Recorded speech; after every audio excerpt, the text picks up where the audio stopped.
Hi and welcome back. In this tutorial I'm going to teach you how to crack a WPA password with River. River works by targeting WPS enabled routers and brute forcing the WPS pin. WPS stands for Wi-Fi Protected Setup and was implemented to simplify the wireless connections by entering a 8-digit pin instead of entering a password. So let's go ahead and get started. The first thing you need to do is to make sure you have your wireless card into monitor mode. And then you need to find a vulnerable target by using a tool called WASH. So I'm going to type WASH-I and the name of my interface. This will show all the networks with WPS enabled. You can stop the scan by pressing Ctrl+C. And then select your target. Mine is Skynet.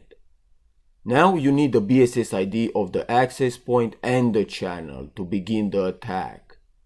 So in your terminal go ahead and type river-I and the name of your interface and -B for the BSS ID of the access point.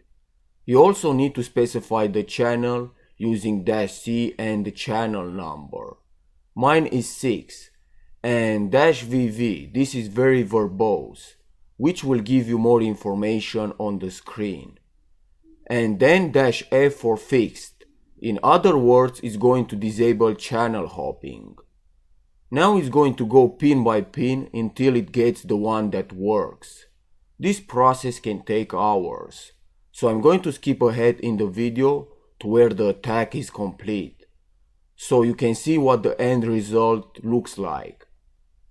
So here you can see that River has finished the attack and it was able to successfully brute force my router WPS pin. And below is my password. It's important to note that new routers come with improved technology and lockout systems, and this attack might not work.